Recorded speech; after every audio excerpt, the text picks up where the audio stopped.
Bonjour tout le monde, comment nous aujourd'hui? Nous content rentrer la caillou pour nous partager avec vous yon information sur un document nous utiliser en pile si tout les n'a fait des séries de transactions en ligne, si tout les nous besoin payer des séries de billes, si tout les nous pas gain l'argent cash dans mais nous geta gon idée de qui document n'a parler avec vous et bien restez branché nous pour le partager l'ensemble avec vous.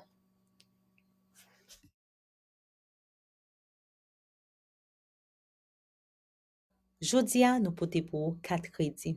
Qui ça qui ont 4 crédits? Qui côté le sorti? J'en ai toujours dit là, tout ça on peut utiliser jodia, gen une raison, gen une cause qui fait li exister. Eh bien, c'était dans l'année 1949, un homme d'affaires qui était Frank McNamara, tal manger dans restaurant. Eh bien, ça qui t'est passé, l'elle fin manger, l'a chercher bourse pour le payer, li pas jeune bourse, ou ka imaginer qui ont moun dérangé, fin manger, li pas ka payer. Ça veut dire, ou ka gen tout de suite. Eh bien, ça t'a pas inspiré li pour te créer dans l'année 1950, yon premier 4 crédits sous forme carton, qui t'a pas l'utiliser dans en pile restaurant. Après ça, dans l'année 1958, ou vin joindre American Express qui va lancer yon 4 crédits sous forme plastique. Dans même l'année 1958 là, ou va joindre Bank of America qui va paraître à 4 lia qui relè Bank America. Eh bien, qui ça qui ont 4 crédits à la fin? Qui ça qui ont 4 crédits? Yon 4 crédits, c'est un document soit en métal ou bien en plastique, yon institution financière tant que la banque ba ou pour ka utiliser yon limite crédit. Les ap di limite crédit, ça veut dire yon quantité kob bien spécifique li ba ou. Mais pour remettre nan yon date bien spécifique. Kounya ou jwenn presque tout moun utiliser 4 crédits. Eh bien, kounya kon ki ça nous parler? Nous parler de anatomie yon 4 crédits.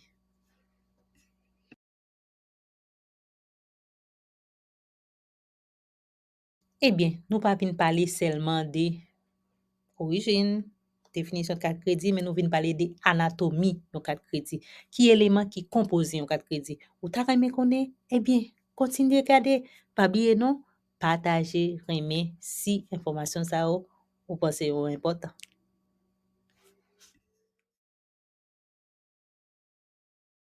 On nous garder 3 premiers éléments ça sous 4 crédits, ça veut dire sous face 4 crédits.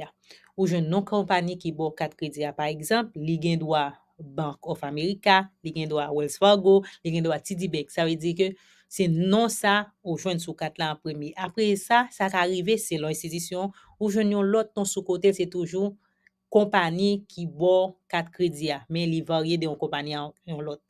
Après ça, ou joindre logo institution. Ça qui est important pour connaître logo institution ça c'est institution qui a marché dans deux institutions qui bon 4 crédits. Par exemple, si c'est Bank of America qui bon yon 4, l'autre institution ça ouais logo en bas, ça veut dire pour identifier qui modèle carte ou gen nan mon, ça veut dire si c'est Visa, si c'est Mastercard, si c'est American Express et c'est li pour dit mais qui koto ka utiliser carte ou gen mais qui koto pas ka utiliser.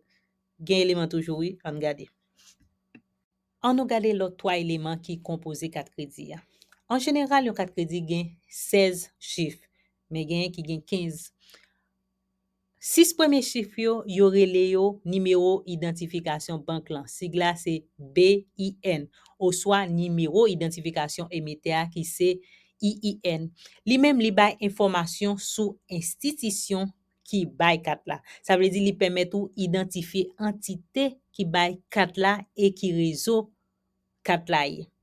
Li très important pour nous fonti garder plus sur ça qui ak chiffre là pour ka identifier mais qui jan de kat on moun gen les 6 premiers chiffres ça paraît devant. On nous garder. Pour nous plus bien comprendre 6 premiers chiffres yo, nous saute par là dans 16 chiffres qui composent yon numéro 4 crédit mais quelques informations. Si li commence avec un chiffre 1 ou soit D, ça veut dire c'est yon compagnie aérienne qui ba 4 là. Si li commence avec 3, ça veut dire c'est un organisme qui gen rapport avec voyage à loisir. Si li commence à 4 ou soit 5, ça veut dire c'est une institution financière tant que la banque qui ba ou. Si li commence à 6, ça veut dire c'est une institution qui gen rapport avec marchandises. Si li commence à 7, ça veut dire une institution pétrole. Si li commence à 8, ça veut dire li symboliser domaine télécommunication. Si li commence à 9, ça veut dire li gen rapport ak sipo nasyonal. Men sa ki important pou konen, depi yon kat kredi li komanse ak 4, sa ve di se yon 4 visa ou gen. S'il komanse ak 5, sa ve di son Mastercard. S'il komanse ak 3, sa ve di son American Express. Sa ve di nou pi bien kompren koun ya, le on moun gen 4 ki chif ki ve di tel entite ou bien tel rezo ki bo kat sa. Apre sa, ou vin jwen non met kat la. Sa ve di si kat kredi a se pou, wap jwen prenon ou avek non ou.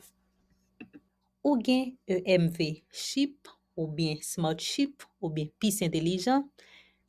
EMV a ki sa ve di? E pou Europay, M pou Mastercard, V pou Visa. Ebyen, se yon mikroprosesor yo mette nan kat la ki pou renforce sekirite li. Li servi de lien ant kote le wap achete ak bank lan. Sa ve di, otomatikman, donne sa ou rentre, li di men ki kote wap fè transaksyon, men sou ki kat wap achete, men ki informasyon ki liye ak moun kap achete sou kat sa. Ou genye symbol san kontak la. Li menm ki sa liye, se yon sin, jan wap gade la, ki pare tan kon sin Wi-Fi ou bien Wi-Fi ki sou kat la. Ou kon wè le plus souvent le wap achete nan magazin, se so pase kat la, yo do slide, ou bien fure kat la. Ebyen li menm, se lon magazin, li ka gen ti apare sa ki gen menm sin sa. Otomatikman, ou tape li, menm kote a, tout kontak fet, transaksyon fet. Sa se pou symbol san kontak la. Apre sa, ou gen dat kat la ouvri. Men le plus souvent kon ya, yo plis mette dat ekspirasyon. Sa di wapwe mwa avek ane ya. An pil fwa, yo bo kat kredi ya pou 3 an. Men lel pal ekspire, se swa ou fe suivi ya, ou bien bank lan gen tan voye nouvel kat la pou. Se la nou meton fin nan rubrik nou jodi ya, nou espere informasyon sa wapiti lou ou gen plis ide koun ya sou 16 chif kat la, e sa pou konen, chak institisyon varye jan yo prezante kat yo. Parfwa ou jwen 16 chif yo nan doa ou bien nan fas kat la. Ebyen, rete branche paske fon wè do kat la pa vre, toujou nan anatomi an, nou bo randevo pou yon lot rubrik, pran son moral la, pran son kor.